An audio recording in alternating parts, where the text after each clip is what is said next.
یقین ہو تم میرا ایپیسوڈ نمبر 7۔ بچے چاہتے ہیں کہ ہم انہیں ایک اسپیشل ٹرپ پر لے جائیں۔ اب ان کی ٹرم بھی ختم ہو چکی ہے اور وہ عجائبات گھر کی سیر کرنا چاہتے ہیں اور ساتھ میں کھوڑا کی نمک کی کان کی ریسرچ کرنا چاہتے ہیں۔ سر رجب آج میٹنگ میں سر رب نواز سے بچوں کو ٹرپ پر لے جانے کی بات کر رہے تھے اور سر اسٹوڈنٹ یہ بھی چاہتے ہیں کہ انہیں جو تاریخی مندر ہیں ان کی بھی سیر کروائی جائے۔ اس بار فیضان نے اپنی رائے دی تھی۔ اوکے تو آپ پروگرام بنا لو، سب مل کر کون کون جانا چاہتا ہے مجھے ساری انفارمیشن دے دیں، میں آپ کا رہنے اور باقی آنے جانے کا اہتمام کر دیتا ہوں۔ جی سر، بہتر۔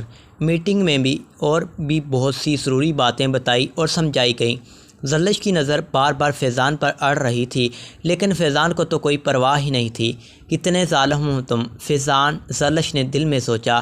میٹنگ ختم ہو چکی تھی، سب اپنی اپنی کلاسز میں چلے گئے تھے۔ 2-3 دنوں تک ان اسٹوڈنٹس کے نام سر رب نواز کو بتا دیے گئے تھے۔ سر نے سب کو بلا لیا تھا۔ آپ لوگوں کے آنے جانے کا انتظام ہو چکا ہے اور آپ جن مقامات پر بھی جانا چاہتے ہیں آپ کو وہاں کی سیر کروائی جائے گی اور یہ پورے ہفتے کا ٹرپ ہوگا۔ اپنا خیال رکھیے گا، سب جائیے، اپنا ضروری سامان لے لیں اور چلنے کے لیے تیار ہو جائیں۔ سب اپنی تیاریوں میں لگے ہوئے تھے۔ فیضان بھی اپنا ضروری سامان پیک کر رہا تھا۔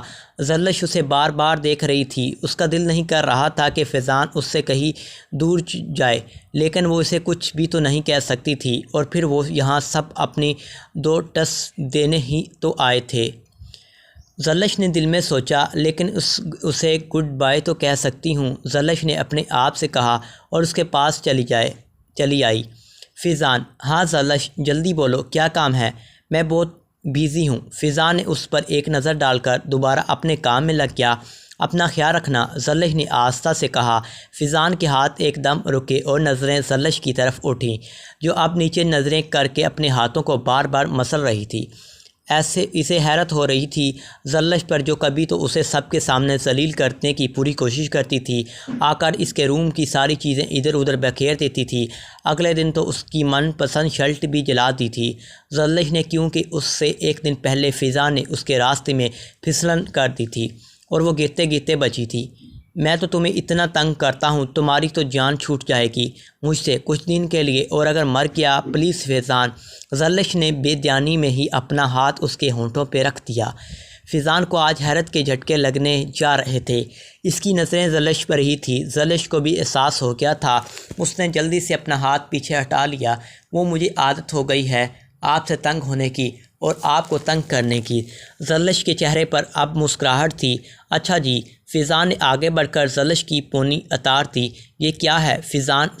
زلش نے اپنے کھلے بالوں کو سنبھالتے ہوئے مصنوعی غصے سے کہا۔ خود ہی تو کہہ رہی ہوں کہ تم مجھے سے تنگ ہونا اچھا لگتا ہے، تو یہ اب اگلے کچھ دن یاد رکھو گی۔ فیضان کے چہرے پہ فل مسکراہٹ تھی۔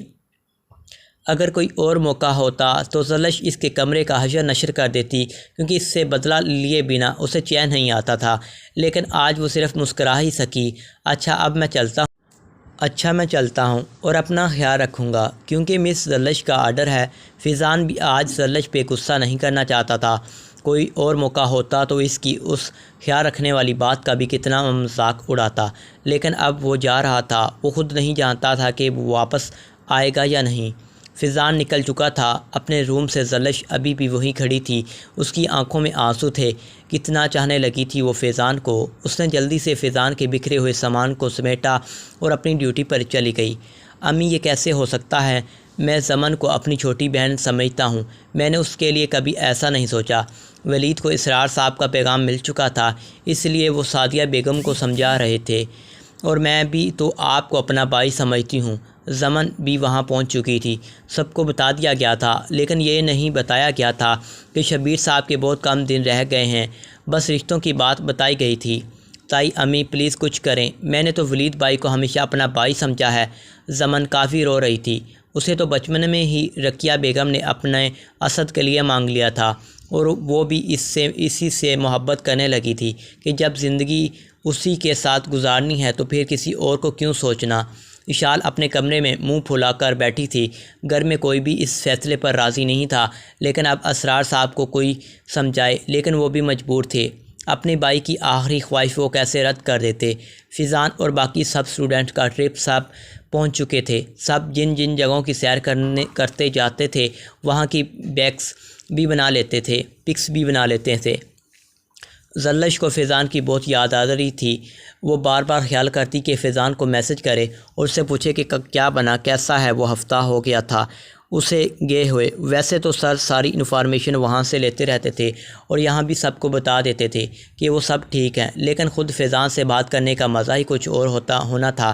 وہ بہت سوچنے کے بعد زلش نے فیضان کو میسج کر دیا، السلام علیکم۔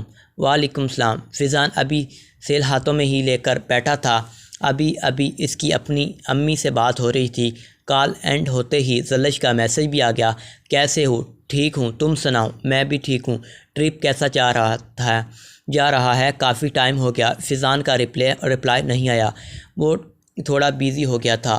تھوڑی دیر بعد رپلائی انگلش میں آیا کہ ٹرپ بہت اچھا جا رہا ہے اور بہت مزہ آ رہا ہے، اور بھی بہت سی باتیں بتائی ٹرپ کی۔ اچھا تو میں بھی کہوں کہ اتنی لیٹ کیوں ہو گئی رپلائی کرنے میں؟ میں تو تم پہ انگلش بنا کر لکھ رہے تھے۔ زلش نے اسمائلنگ سٹیکر بھیجتے ہوئے کہا، ہاں ایم ریلی سوری، میں تو بھول ہی گیا تھا کہ تمہیں انگلش نہیں آتی۔ فیضان نے بھی کرارا جواب دیا، اچھا زیادہ انگلش مین نہیں بنو۔ زلش نے بھی اپنا حساب برابر کیا، تم بھی کیوں اچھے خاصے ڈیشنگ بندے پر ہر وقت ہنٹنگ کرتی رہتی ہو۔ کیا کہا؟ کچھ سمجھ نہیں آئی۔ یہ ڈیشنگ کس کو کہا؟ زلش نے نہ سمجھنے والی سٹیکر بھی ساتھ میں ہی سینڈ کیا، تمہاری آنکھیں ہیں یا بٹن؟ تمہارے سامنے جو اتنے خوبصورت بندہ پھرتا رہا ہے وہی ڈیشنگ تھا، یعنی میں بذات خود ڈیشنگ تو تم ہو بلا شبہ۔ زلش نے دل میں سوچا پر کہا نہیں۔ اچھا میں بیزی ہوں، خدا حافظ۔ فیضان اب جا چکا تھا اور پھر کتنی دیر زلش اس کی انہی باتوں کو یاد کرتے ہنستی مسکرا رہی تھی۔ آج ان سب کی واپسی تھی، سب بہت تھک چکے تھے، اس لیے سب ہی اپنی سیٹس پہ سو گئے تھے۔ اب تقریباً وہ پہنچنے والے تھے جب ان کی بس ایک دم جھٹکے سے رک گئی۔ کیا ہوا؟ سب کی اب آنکھیں کھل چکی تھی۔ سر آگے کچھ پتھر رکھے ہوئے ہیں، اس لیے ہمیں نیچے اتر کر اس کو اٹھانا پڑے گا، ڈرائیور نے کہا۔ اس وقت اس راستے میں پتھر سر سہیل کو خطرے کی بو آ رہی تھی، اس لیے انہوں نے پریشانی سے سب کو دیکھتے ہوئے کہا، ہاں یا لگ تو مجھے بھی کچھ ٹھیک نہیں رہا، چلو اتر کر دیکھتے ہیں۔ فیضان نے اترنے کے لیے اٹھتے ہوئے کہا، نہیں سر آپ رہنے دیں، یہاں خطرہ ہے۔ بہت سے اسٹوڈنٹس نے ان کو روکنے کی کوشش کی، لیکن اب ادھر بیٹھنے رہنے سے بھی تو مسئلے کا حل نہیں ملنا، چلو سب مل کر دیکھتے ہیں۔ سر نوید بھی اٹھ کھڑے ہوئے تھے، سب ڈرتے نیچے اترے۔ ان کے نیچے اترنے کی دیر تھی، کچھ نقاب پوش لوگوں نے ان کو گھیر لیا تھا۔ نکلو سب بس سے نیچے، ان میں سے ایک آدمی نے بس کے اندر جا کر سب پر بندوق تاننے ہوئے کہا۔ سب بہت ڈر گئے تھے، سب نیچے اتر آئے تھے۔ جو کچھ بھی ہے سب نکال دو، ادھر ایک ڈاکو بولا۔ سب نے جو کچھ بھی تھا سب نکال کر ان کے ہاتھوں میں رکھ دیا تھا۔ اب ہمیں جانے دو، سب ان کے سامنے گڑگڑا رہے تھے۔ ہاں جانے دیں گے، لیکن صحیح سلامت، کبھی بھی نہیں تم لوگوں کو ہم زخمی کریں گے تاکہ تم لوگوں کو کسی بات کا ہوش ہی نہیں رہے گا۔ سب ڈاکوؤں نے ایک جاندار قہقہ لگایا اور فائرنگ شروع کر دی۔ بہت سے اسٹوڈنٹس کو گولی لگ چکی تھی، فیضان کو بھی سینے سے چھوٹی ہوئی ایک گولی بازو پر آ لگی چھوتی ہوئی۔ آنے والی ایپیسوڈ اور بھی مزیدار ہونے والی ہے۔